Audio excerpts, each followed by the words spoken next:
Salam sejahtera bagi kita semua. Perkenalkan, nama saya Johan Samsir dari Prodi Informatika dan 11 Pada saat ini saya akan menjelaskan tentang tugas praktik studi kasus yang sudah saya kerjakan. Jadi di sini ada empat studi kasus. Yang pertama, kita diminta untuk membuat program modular untuk mencari nilai minimum dan maksimum dari array integer menggunakan pointer yang dibagi menjadi 3 file. Yang pertama itu ada array start.h, itu berisi deklarasi fungsi. Kemudian ada array start.c berisi definisi fungsi, dan ada juga main.c yang menerima input array dan memanggil fungsi. Nah, langsung saja.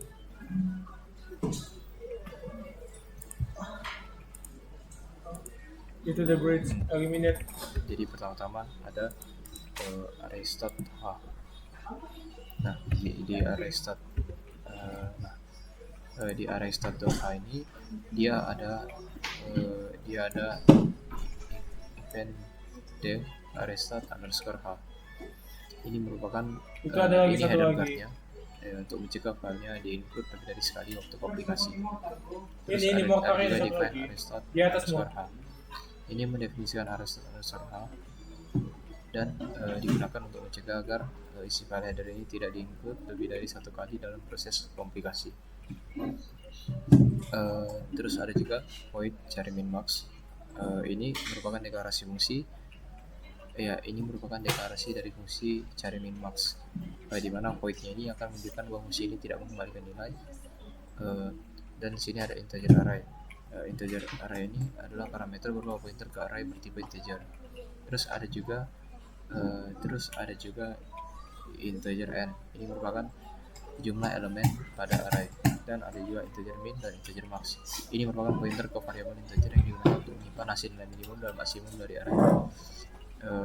Terus diakhiri dengan n-if. Nah, ini berguna kalau array start underscore h sudah didefinisikan sebelumnya, maka isi dari file ini itu akan diabaikan untuk mencegah duplikasi. Untuk mencegah duplikasi. Kemudian array start.c.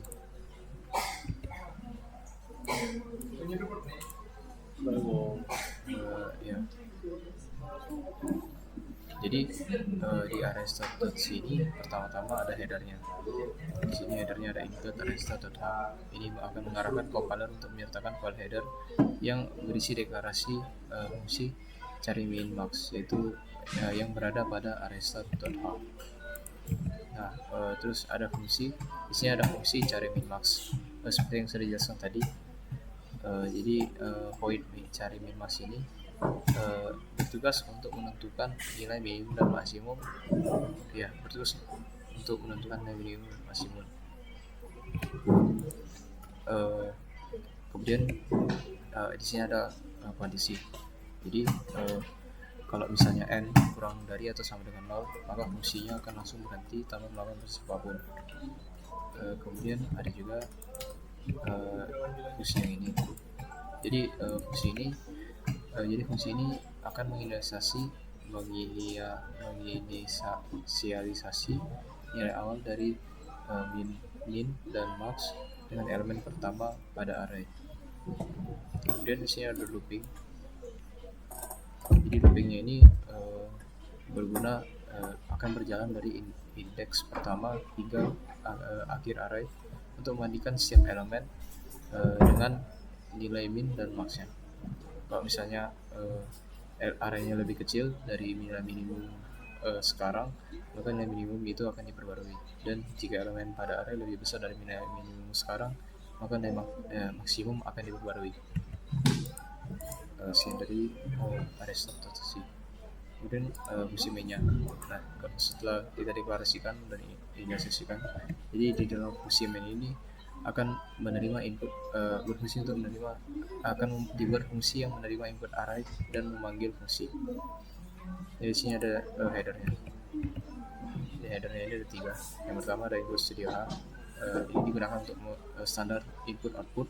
Ada input stdlib.h.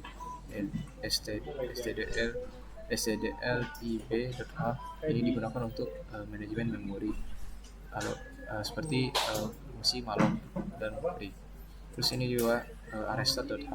Ini tentu saja karena kita akan menggunakan fungsi cari min max yang dideklarasikan di array_start.h. Nah, pertama-tama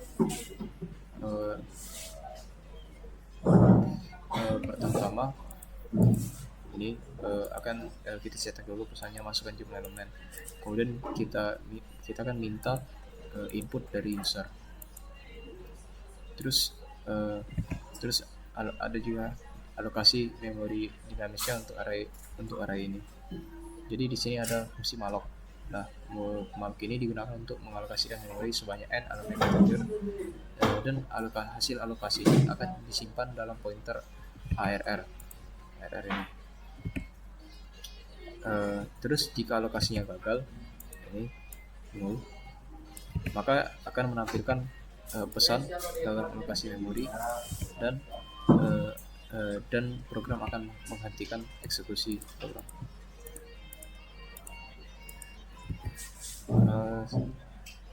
Kemudian ada juga input, ada juga ini fungsi ini untuk memasukkan input elemen array. Ya, input elemen array. Jadi di sini di sini akan mengisi array ini dengan nilai-nilai yang dimasukkan oleh user. Dan di sini juga ada dan di sini kita akan panggil fungsi cari min-max. Jadi fungsi ini dia akan mengisi variabel min dan max dengan yang terkecil dan terbesar dari array arr tadi. Parameter arr itu, di mana parameter arr tadi itu adalah pointer ke array, dan ini dan min-max ini adalah pointer ke variabel hasilnya.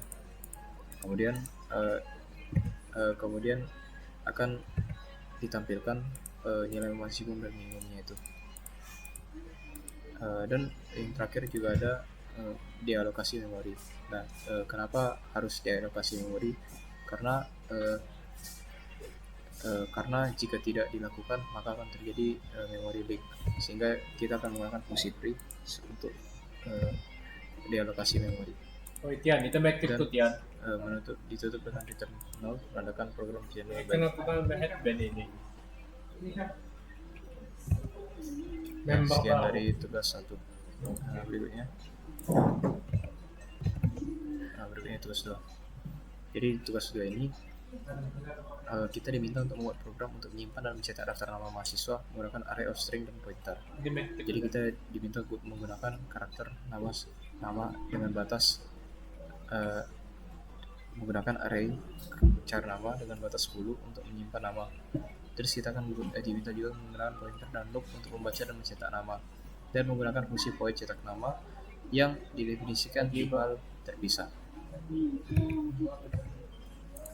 Lagi bagusin mobil itu. Ya.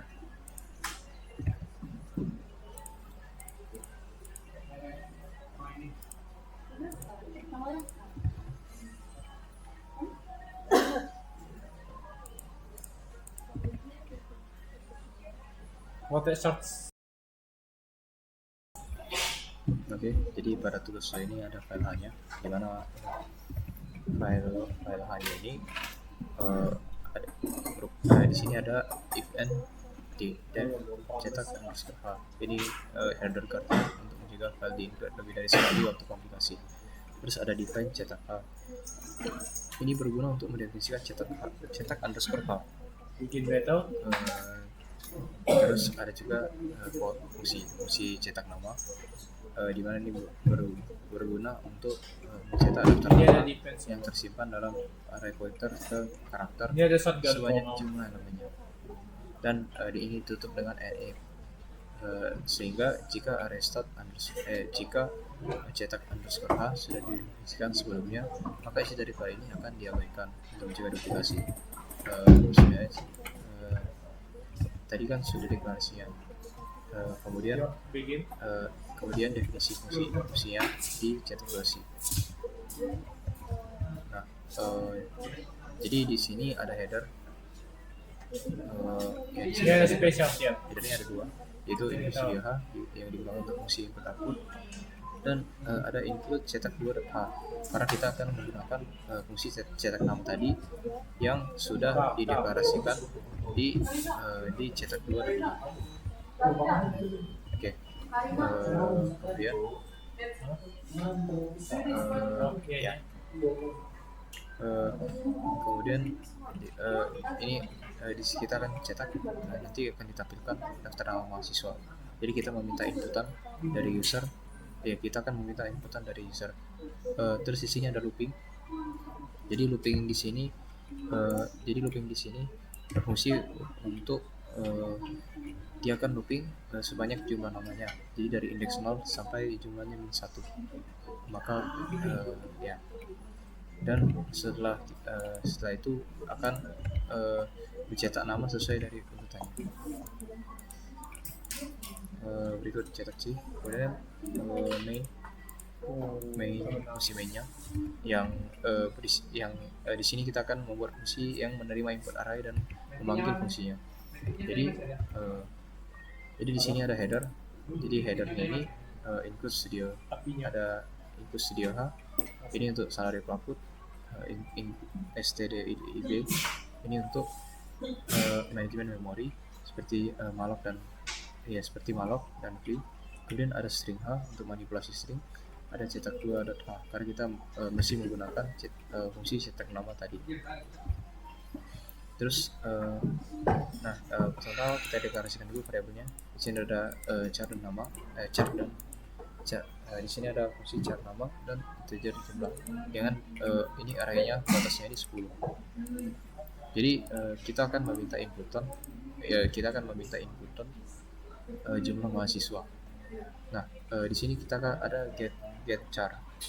Kenapa pakai get char? Karena setelah scanf itu akan ada new line yang tersisa di buffer, dan jika tidak dibuang nanti fgets dapat langsung membaca new line dan inputnya akan loncat, sehingga dibuat lagi char untuk mencegah hal ini. Terus kita looping. Kita di sini ada looping. Jadi di sini ada loop untuk input nama mahasiswanya. Jadi di sini ada buffernya. Jadi buffer status ini tempat sementara untuk baca nama. Kemudian kita akan meminta inputan nama mahasiswa. Jadi di sini ada kita pakai fgets ya. Kenapa kita pakai fgets bukan pakai scanf? Karena fgets ini dia bisa membaca spasi. Kemudian ada strcpsn ini fungsi ini.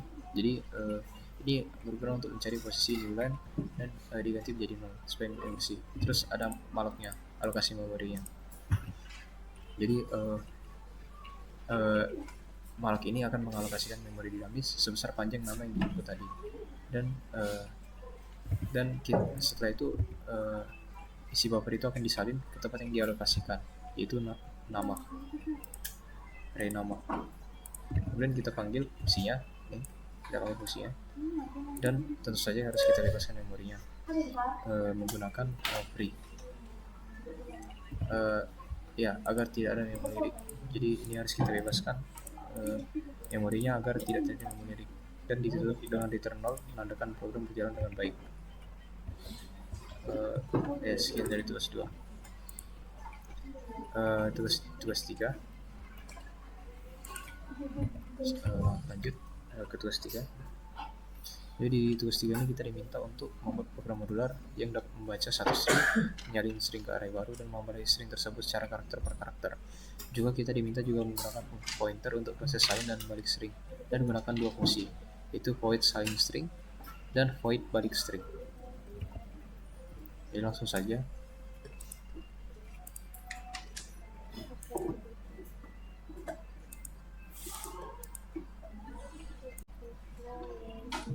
Ya, tugas 3 tadi langsung saja. Ya, ini file hanya. Jadi di file H ini tadi kita akan mendeklarasikan fungsinya. Ya, atas mana? Ya, kita deklarasikan fungsinya. Jadi di file H ini ada header guard. Header guardnya ada dua, yaitu if and define string utilities underscore h dan define string utilities underscore h. Ya, yang pertama ini berguna untuk mencegah hal di input lebih dari sekali waktu komunikasi, dan yang kedua ini untuk mendefinisikan string utilities dot h underscore h.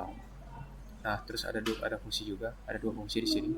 Ada seperti yang diminta soal tadi, ada fungsi salin string dan fungsi balik string. Jadi fungsi salin string ini berguna untuk menyalin isi string dari src ini ke dash yang ini. Dia hampir sama seperti strcpy,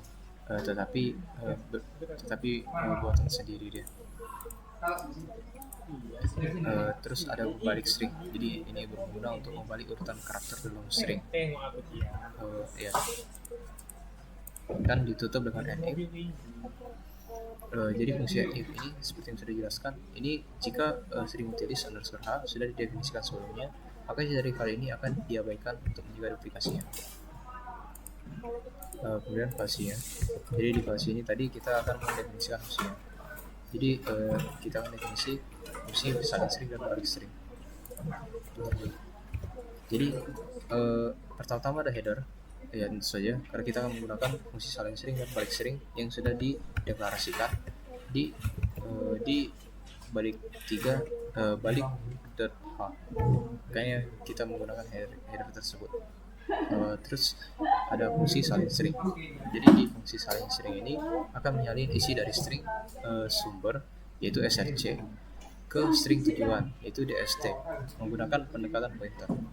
Nah, ini dilakukan ini akan diulangi terus selama karakter yang ditunjuk oleh src ini atau sumber itu tidak merupakan new terminator. Terus setiap karakternya itu disalin dari src ke dst atau dari sumber ke tujuan menggunakan deferensi pointer. Setelah seluruh karakter disalin, dst akan diakhiri dengan null. Ya, akan diakhiri dengan null untuk menandai akhir dari string. Tadi dari salin string. Kemudian fungsi fungsi balik string.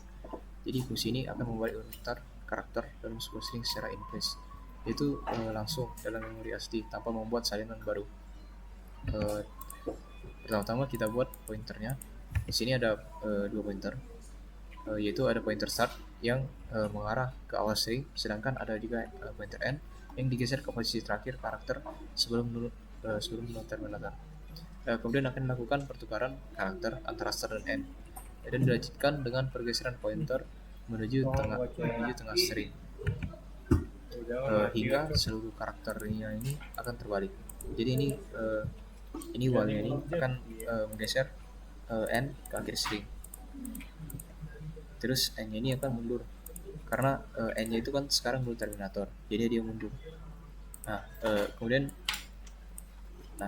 nanti setelah ditukar start dan end itu nanti akan digeser akan dilanjutkan dengan geseran pointer menuju tengah string sampai seluruh karakternya itu terbalik. Ya, sekian dari bab 3. Kemudian fungsi mainnya. Jadi fungsi di mana ini pada fungsi main ini tadi kita akan membuat fungsi yang menerima input array dan memanggil fungsinya. Oke. Ya. Di sini ada headernya, tentu saja. Ada 3 headernya. Ada input segi h, ini yang standar di output. Ada balik 3.h. Karena kita menggunakan fungsi yang sudah dideklarasikan di balik 3.h tadi, yaitu balik string dan salin string. Kemudian ada juga string.h, ini untuk manipulasi string. Pertama-tama kita definisikan fungsinya. Di sini kita akan mendefinisikan array input dan array salinan yang masing-masing memiliki batas 100 huruf. Kemudian kita akan minta dia mencetak masukkan string dan akan meminta input dari user. Di sini kita menggunakan fgets karena seperti yang sudah dijelaskan, fgets ini bisa membaca spasi. Setelah itu di sini kita ada fungsi strcpsn. Dia akan mencari indeks pertama dari dari uh, dari ini dari arenya, lalu menggantinya dengan terminator. Kemudian ada silent string, ada fungsi silent string, di mana di sini fungsi ini akan menyalin isi dari input ke salinan, dan kemudian akan ditampilkan hasil salinan dari input. Terus ada balik string juga, di mana balik string ini akan membalik isi dari string salinan secara langsung di dalam memori yang sama. Dan akan ditampilkan hasil salinan setelah dibalik. Terus return null menandakan program berjalan dengan baik. Oke. Sekian dari tugas 3. Ngomong dari aja. Kalau misalnya kita uji, dia seperti ini.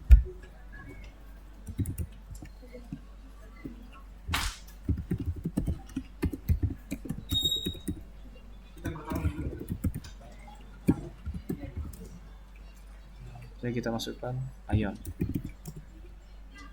string asli, string salinan, ya.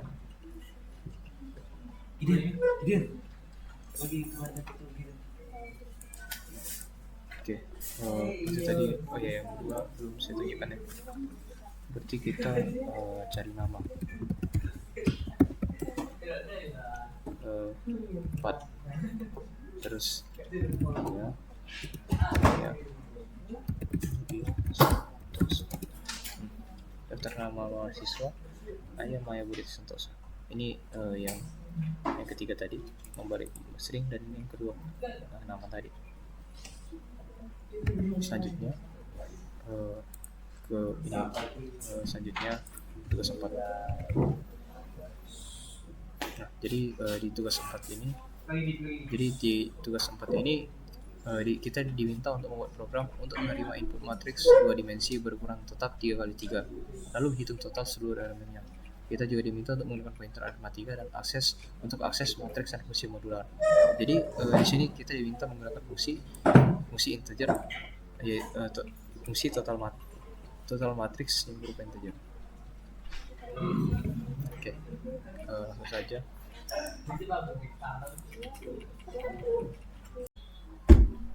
Ya, tugas 4 tadi langsung saja. Ini file hanya. Jadi pertama kita bahas file ini, di mana di file ini kita akan mendeklarasikan fungsinya. Jadi jadi di sini ada 2 header card. Ini yang pertama, define matrix underscore h untuk mencegah di input lebih dari sekali atau komplikasi. Terus ada define matrix underscore h untuk mendefinisikan matrix underscore h yang berfungsi untuk mencegah agar si file header ini dia tidak di-input lebih dari satu kali dalam satu proses komplikasi. Terus ada fungsinya, fungsi total matrix. Jadi ini fungsi total matrix ini berfungsi untuk menyalin isi string dari SRC atau dari sumber ke DST, yaitu ke tujuan. Dia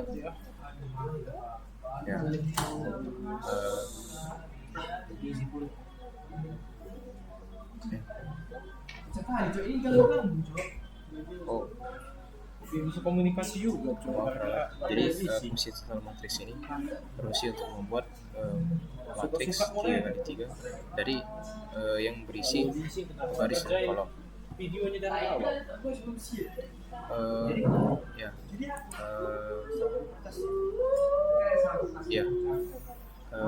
Di sini dia ada mat kan di sini.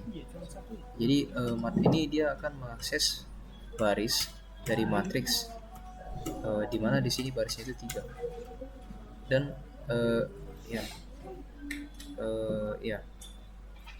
nanti semua elemen ini akan digunakan dalam variabel total.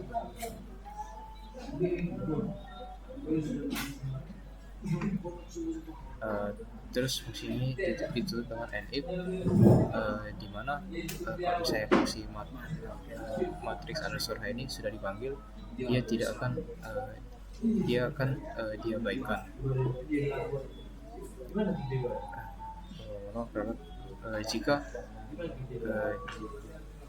jika fungsi jika matriks Arustor H sudah didefinisikan sebelumnya, maka isi dari varian ini diabaikan untuk mencegah duplikasi. Kemudian fungsinya. Jadi ini fungsinya. Yang pertama header. Ini ada header input matriks H, karena kita akan menggunakan fungsi yang sudah dideklarasikan di matriks H tadi, yaitu total matriks. Ya. Jadi di sini ada fungsi untuk menghitung total elemen matriks menggunakan pointer aritmatika. Nah, jadi ya. Jadi kita buat dulu pointernya. Jadi pointer ya. Jadi pointer jadi ini tuh adalah pointer ke baris dari matriks 2 dimensi dengan 3 kolom per baris. Misalnya kalau ada matriks yang integernya itu yang nanti M itu 3x3, maka kita bisa mengoper M ke parameter ini.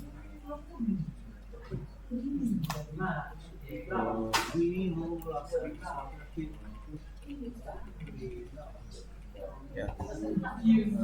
Kemudian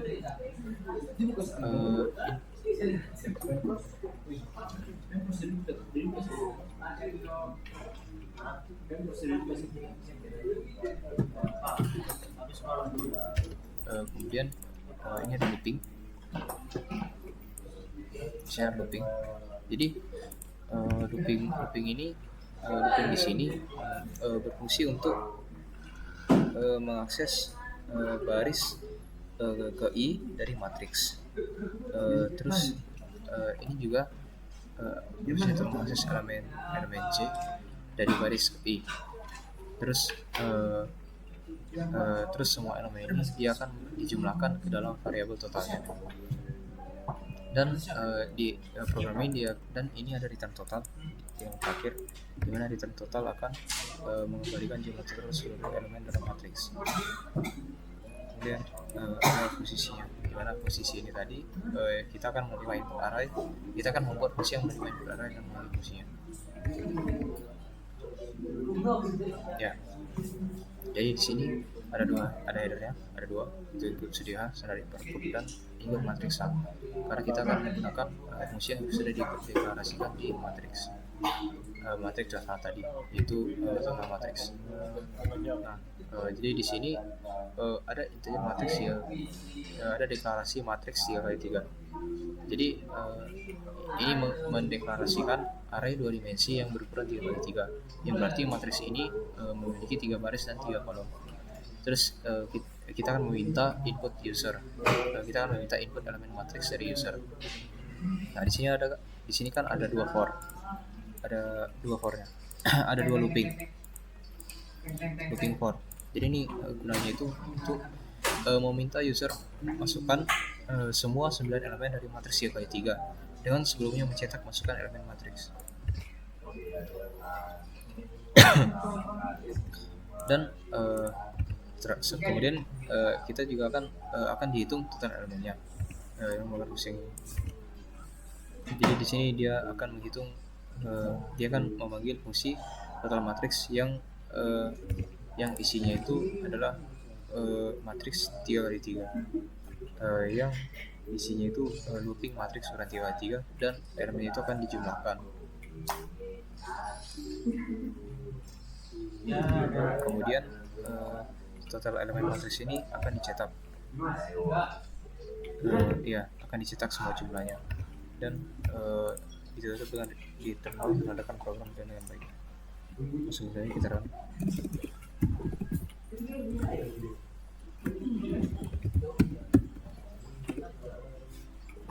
Misalnya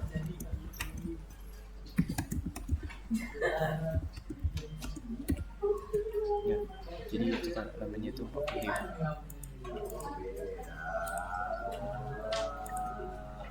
Jadi sekian penjelasan dari saya. Terima kasih. Semoga ini bermanfaat bagi kita semua.